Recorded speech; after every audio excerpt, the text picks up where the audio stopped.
It. Okay. So first of all, so hello, Roxana. Hello again to everybody. I say hello to Joël.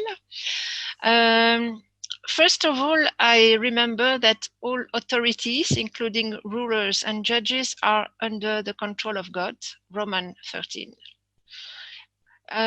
What have interested me, especially in this topic, is mainly my experience with the mission Open Doors and the burden of persecuted church. It is interesting to see what is persecution, when it begins, how it begins, and what leads to it.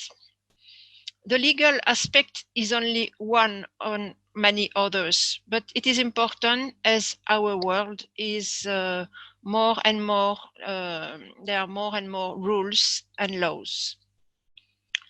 Freedom of religion principles is mainly respected in Europe, as far as I see from the perspective of the jurisprudence of the court, but the aspect that David just presented is highly interesting and gives a lot of nuances. It's interesting to explore the weaknesses of the system and how some individuals or group use it, so this principle of freedom of religion, but all human rights in general, in order to serve their own agenda. What challenges the freedom of religion today is mainly the cultural shift in Europe due to the globalization and to the many refugees that flock in the old continent. In experiencing the jurisprudence of the European Court of Human Rights, we can have a better idea of the questions. So I trust you have read a little bit of the beginning of my slide. As my time is limited, I have to skip, but fortunately, the introduction that was given by David and also what he has given last Friday about the history and the philosophy of human rights completes perfectly what I will say today. And I'm very grateful for that and for the organization. So you have three texts, of course, the Déclaration des droits de l'homme et du citoyen, 1789, Universal Declaration of Human Rights, New York, 1948, and European Convention of Human Rights, Rome, 4/11, 1915. So I want to read with you, it's one of the most important things. I want to read with you the article. Everyone has the right to freedom of thought, conscience, and religious. This right includes, I must move the picture, okay. This right includes freedom to change his religion or belief, and freedom either alone or in community with others and in public or private, to manifest his religion or belief in worship, teaching, practice, and observance. So full right. But then you have the second point. Freedom to manifest one's religion or belief shall be subject only to such limitation as are prescribed by law and are necessary in a democratic society in the interest of public safety, for the protection of public order, health or morals, or for the protection of the rights and freedom of others. And in all my talk, you will see the balance between those two aspects, which is very important. Even if I cannot go through all what I have prepared, this is important to keep in mind that full religion, freedom of religion is fully assured, but they can have been limitation from the states. This limitation must be justified by, and you have read the article. Okay. So the main foundational principle of the freedom, the human rights in general, are dignity and freedom of all humans. And of course, it is coming from the principle of Christianity. So you have four fundamental rights, and I join also David on this, even if my presentation is a bit different. Freedom of speech, freedom of belief, freedom from terror, and freedom from want. It's in the preamble of the UDHR 1948. So what we see nowadays, it is the persistence of the phenomenon of religious intolerance globally. We could have think at the end of history before 2000 and 9/11 that the question of religion was quite finished. The question of religious intolerance, not at all.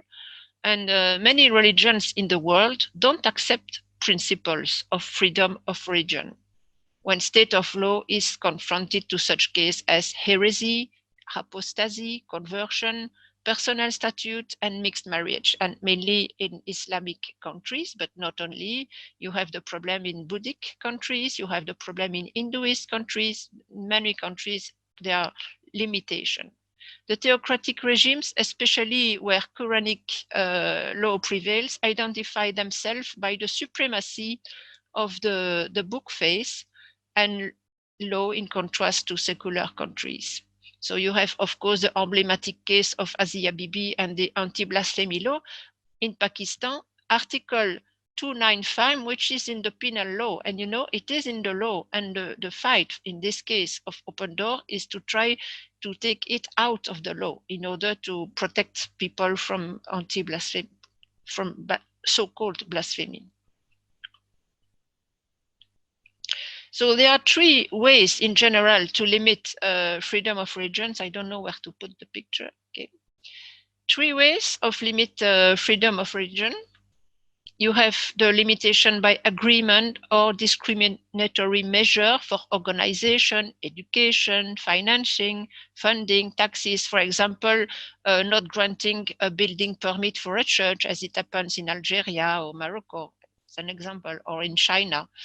Deviation of the qualification and definitions of religion. Then you have, it's the case, for example, with the sects, the cults. I will have a slide about it in a few minutes. And incitement to intolerance. That's the third level, if I may say, of restricting limitation of freedom of religion. You had the case in former USSR where the state tries to exclude, in the name of truth, another religion considered subversive, so from all freedom of exercise. And of course, it is easy to say religion is subversive because it is against the constitution of the country, and then it is a good way to persecute, to sue the people who profess this religion. And in Islamic countries, except Lebanon, it is forbidden by national law, for example, to change one's religion. You know it. So it is, of course, discriminatory in regards of human rights. But in many of those countries, by law, you cannot change religion, and you have your religion on your ID card. And it's very complicated if you have changed religion to make change your ID card, and then it creates problem for your family, your children, and so it's a big case. So to come back quickly to the example of sects, it's difficult to give a definition of a sect. The sect, we could say they are intolerant towards each other and you use retaliatory measures against people. More or less, it's quite of a definition. So in Belgium, for example, or in France, I will quote Belgium, you have an article in the penal code that prohibits this kind of attitude that incite people to make decisions against their will. For example, people who are weak, people who are sick in a hospital, people who don't have all their mind capacities, capacities of discernment, and so on. And so it is criminalized. You can be sued in a criminal court for that. And what is interesting to see is that in this article, there is no mention about religion. It can be any way of altering the capacity of someone. So that's interesting to see. And it could be taken advantage, of course, of discredited sects in order to reduce religious freedom in general. For example, you have the case of Jehovah's Witness, who really, in the case, refuse blood transfusion, or who practice discrimination to people who want to leave the sect.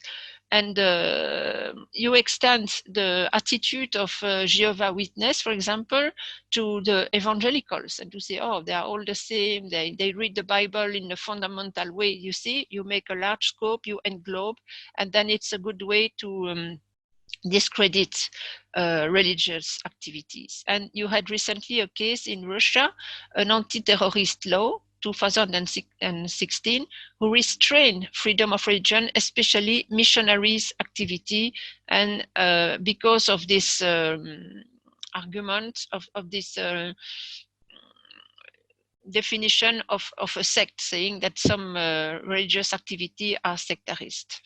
So you have also, unfortunately, some dominant churches, so even inside of the Christian world, who are dominant in their country, and for example, the Orthodox Church in some countries, who accuse Protestant churches to be sects and to bring Western influence into the states, and to make proselytism in Muslim regions. It's the case in some countries, in, for example, USS, still now in Russia, and in countries in East Africa that I will not mention especially, but sorry, but I have my two screens.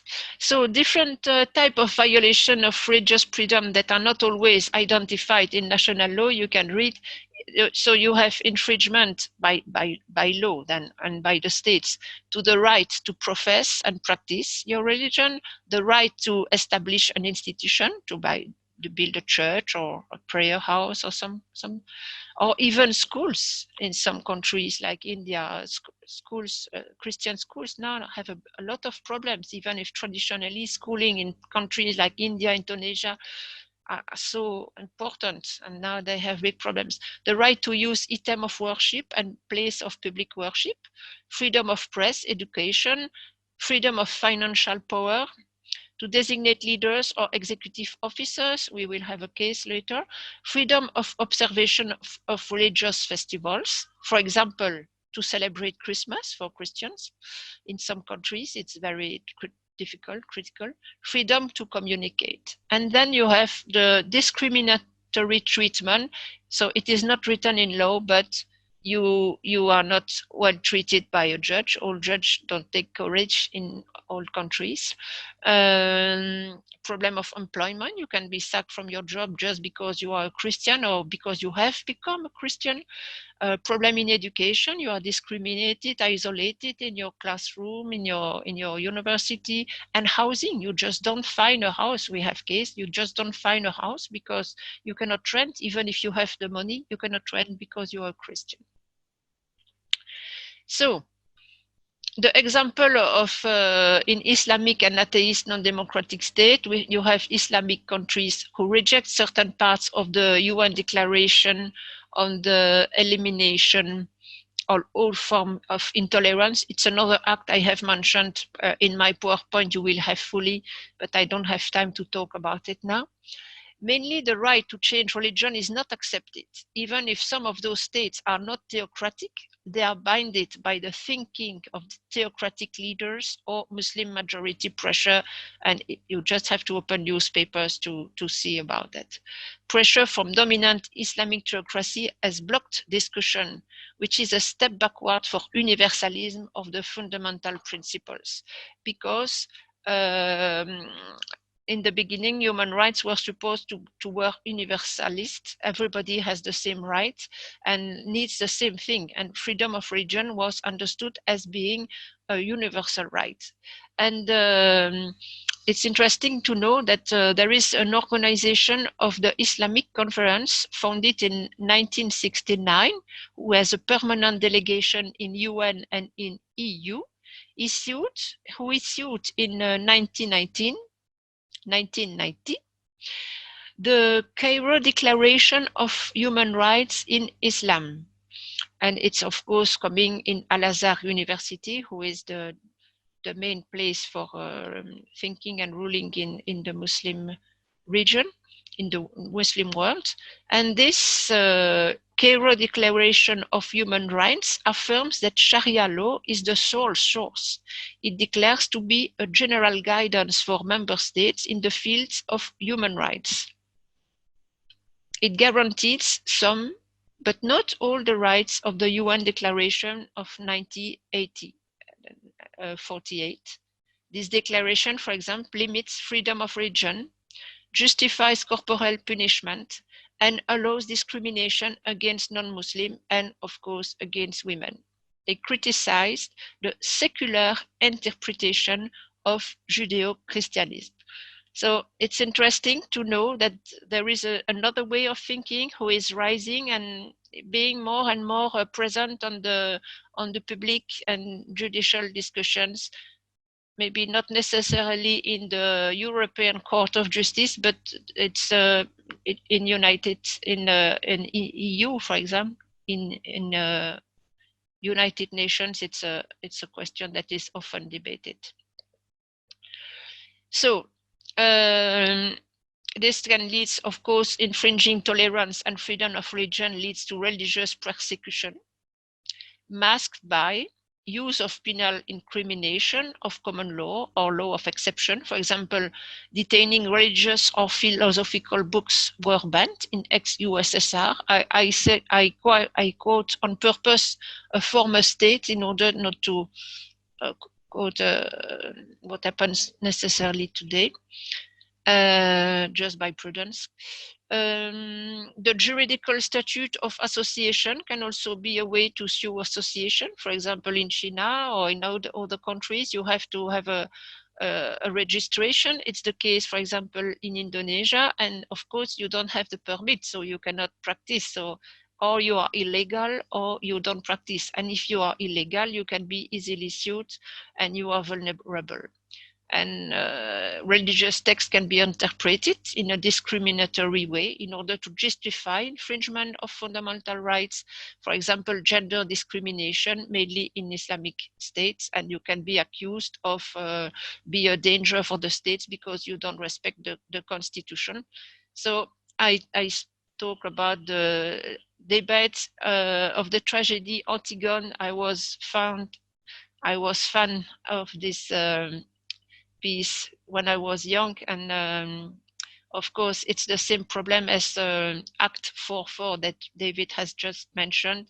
When the law goes against your fundamental, what you think what is fundamental isn't an essential for you, are you decide to break the law or are you decide to abandon what is essential for you? So that's a question. So in Europe, general situation, freedom of religion is accepted by democratic member states. Now, if you go into details, you see that some aspects are not accepted by all the member states. For example, it's not always the same in Eastern Europe and in Western Europe, but it's too much details. I cannot go into that, maybe for another time or for more time, but it's very interesting to see that there are nuances. But all in all, it is accepted by democratic member states.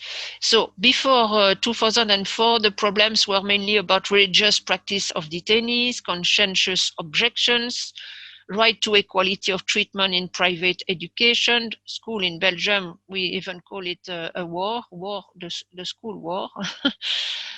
In the 60s. Some decisions related to Scientology church, they have a lot of money, so they made, like Jehovah's Witness, they made a lot of case everywhere into the world. I had a case in my court, and well, they hired the best lawyers, even they were not even Christians or anything. They didn't know the Bible, but they quote the Bible all the time.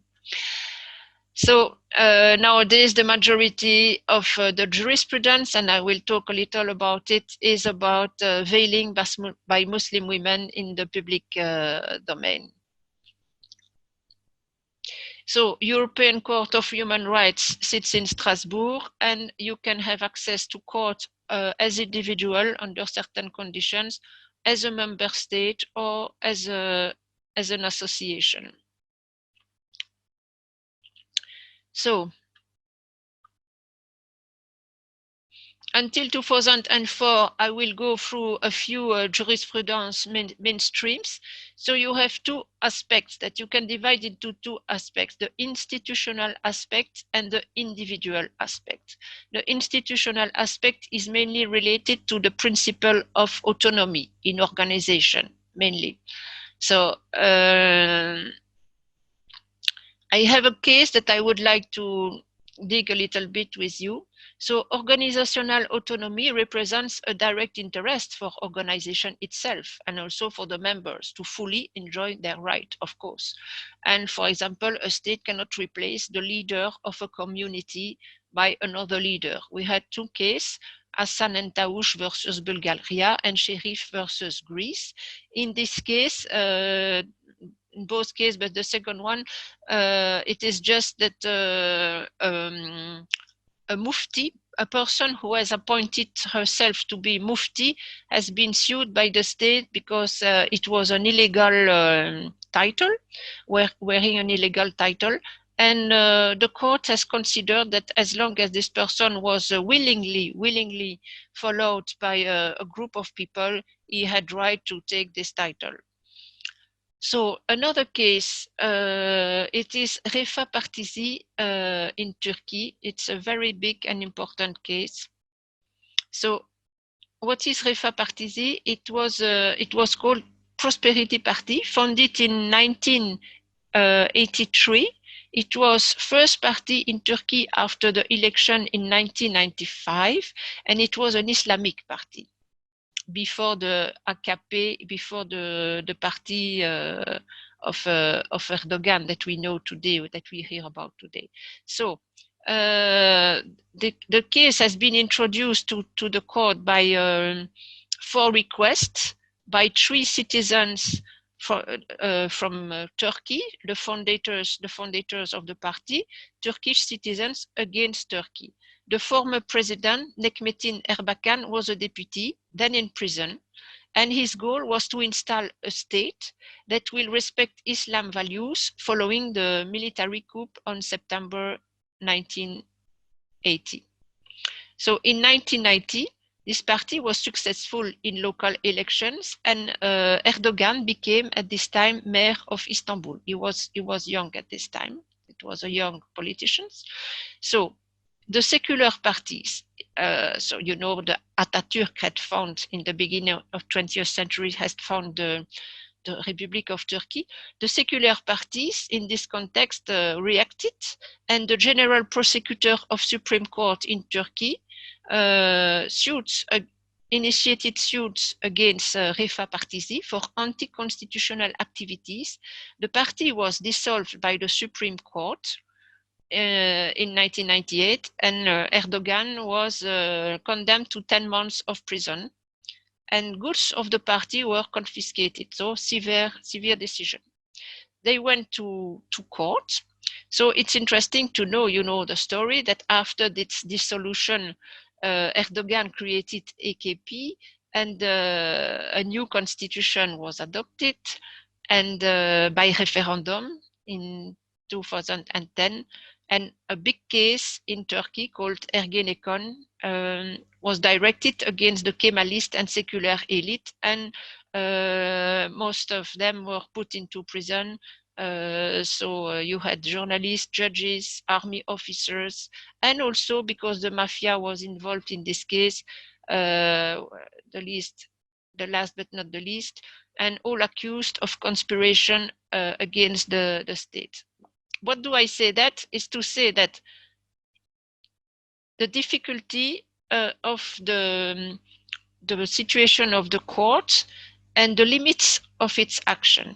So you have a party who is condemned because of activities who put in danger the state, and the court will answer to this request, and she will read the slogans and the program of the party. She will hear the speech of the leaders, and she said, after reading from the slogan and hearing the speeches of its leaders, considered that REFA had the goal to install Sharia law and an Islamic party and didn't exclude to use violence, and that democracy was immediately put into danger because of that. And then she admitted that in this case, the ingerence of the state was not disproportionate. So, 3 observations. First, the court confirms the decision of the authorities of Turkey, so gives right to Turkey against Refah Partisi and says, yes, in this case, your program put in danger the democracy, and so the ingerence of the state, because the states in this case have used the second point of Article 9 that we read together, if you remember, freedom of religion is full, but the states can limit it under certain conditions. And the court considered that in this case, the conditions were respected. And so the second observation, indeed, it was not freedom of religion that was mainly quoted by the court. It was quoted, but not only, but it was also Article 11, so it was freedom of speech. Often freedom of religion and freedom of speech are linked together. And now to talk about the limits of the decision. So the court has made her job. She had applied the law, the Human Declaration of Human Rights. She had given right to the state of Turkey.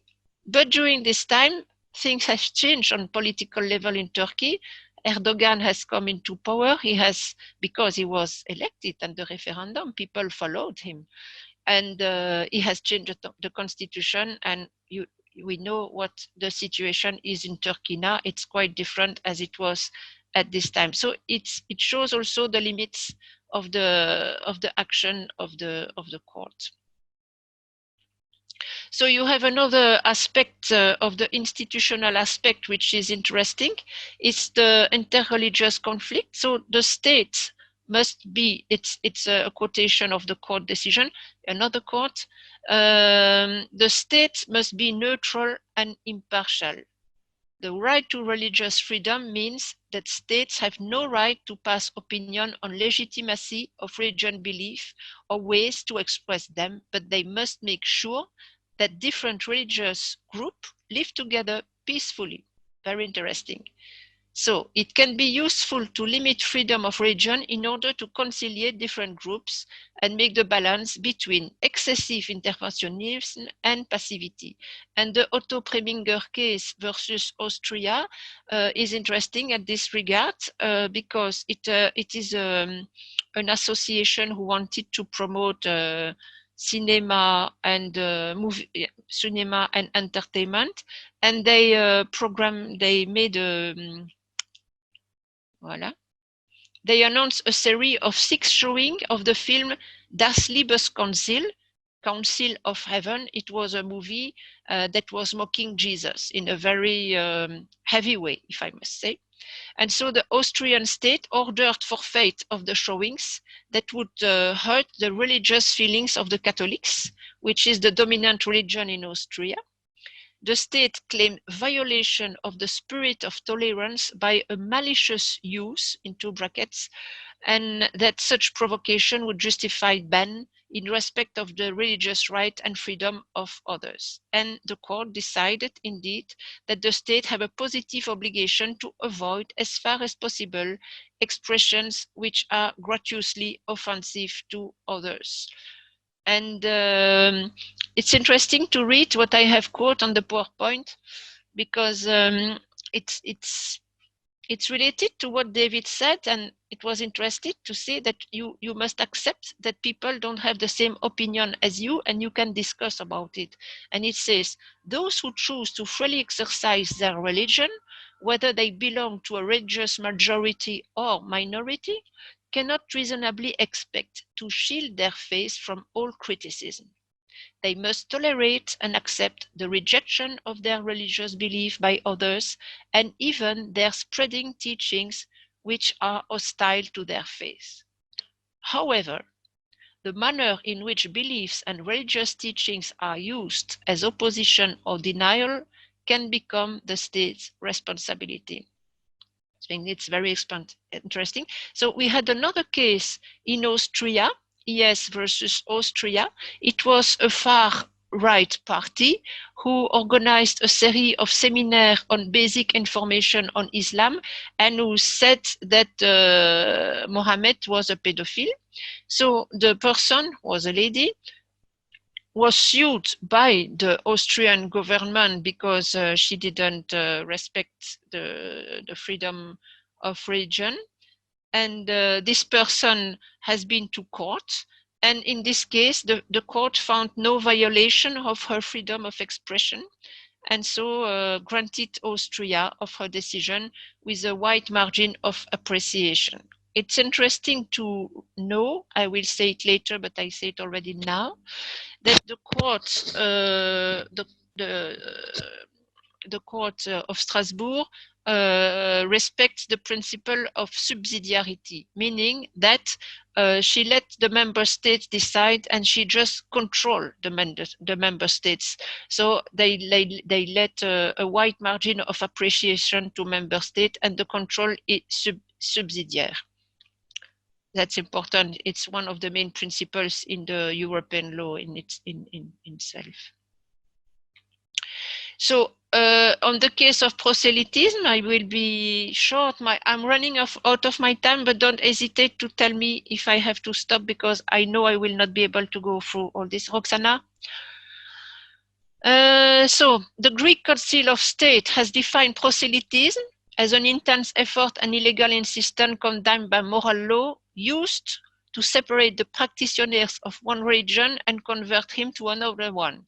Supreme Court had condemned Gideonites who have distributed booklets to Orthodox illiterate Christians. The word illiterate is important because they were supposed to be weak and to be instrumentalized. And European Court has condemned this decision and has given right then to the Gideonites. And so it's interesting to know that the definition of proselytism by the European Court is quite restricted. So in the context of postmodernism and under the Declaration of Tolerance, each one has the right to have an opinion, but cannot impose it to others. That's the principle. But the court said that there is a balance that must be done between freedom of religion and freedom of speech. And if you don't abuse of the person, you have a perfect freedom of speech. And so as Christian, we can ask ourselves, what is evangelization? It is a communication of the gospel about Jesus and his work in order to convince and to bring conversion. The communicator has a goal and uses strategies. And so in this case, if we respect the balance between freedom of religion and freedom of speech, and if we don't abuse, it is perfectly authorized to evangelize. So that's interesting to know. So regarding the individual aspects, then it's regarding to the conscience, the right to choose one's conviction, the rights to change and right to talk about one's conviction. So there is what we call forum internum. So it's what you think inside, it's your conscience, you are free, of course. But there is also what's called the forum externum by the jurists. They have strange words, the jurists. And it's the right to express and manifest one's conviction, which is very important for, of course, because there is no inside conviction if you cannot express them and manifest them. So Article 9 was, even if has given right to Turkey, Article 9 doesn't prevent any action motivated by religious conviction. It doesn't, however, guarantees the right of citizens to mention their religion on their ID card. So it's not, again, it's a balance that is done within two things. So I will skip the conscientious objectors, the oath of allegiance, which is interesting, but I will skip. Okay, so expressing one's religion and manifesting one's conviction, of course, it is materialized by the wearing of Islamic headscarves. So very interesting. There have been a few cases. The court has agreed that wearing Islamic scarf in public and university was a problem because it was going against the living together, against the respect of freedom of religion of others. So I can not go further. It is very interesting to see that the living together is it is not a right, a human right, but it has been taken into consideration. So now in this period, we have seen a lot of changes. So including the Brexit and now the COVID-19, that I guess will change a few things, because it is forbidden to wear, to mask your face and to wear a scarf, but now we are all obliged to go out with a mask on our nose. So I guess it will change the vision on this. And so there was a last case, Lachiri versus Belgium. And in this case, it was a lady who has been excluded from the courtroom because she had were wearing an Islamic veil. And in this case, for the first time, the court gave right to the lady, considering that she didn't attempt to public order, or that she was not a danger, and it was not normal to respect each other in a democratic state. But so what you can remember is that there is an evolution of the jurisprudence of the court, which is not necessarily negative. And another thing to remember is that the UN, since the beginning, has accepted the wearing of the veil and has condemned France. Each time France has been banning veil, it has been confirmed by the court of Strasbourg, the European Court of Human Rights, but it has been condemned by the UN committee. Of course, the UN committee, there are many more people, including Islamic states, who are part of the UN committees. And so you have two options. And so the UN committee requires that the member state would justify any restriction, whereas the European Court, due to principle of subsidiarity, gives more space to legitimate law principle like live together in harmony, and leaves more space to the states to decide which is the best. And so the problem is that you have a fragmentation of human rights. The universalism of human rights is questioned, and you can have a kind of forum shopping, which is never good in terms of justice, because of impartiality principle, you must not choose your judge. So to finish, I conclude, a balance is needed. As Christian, how do we balance loving our neighbors, it's the law, the Christian law of nowadays, accepting those who are different from us, as Jesus did, while simultaneously boldly speaking up for what is right and taking care not to violate our conscience. What we call tolerance, being progressively less tolerant in practice. I think we witness it. And it is important that we go back to the law and teach Christians what their rights are. And for example, like I did with proselytism, that you have the right to share your faith and convince the others. So the law can guide us, but we need divine wisdom and as to how to live in society without being off the word, but being salt and light.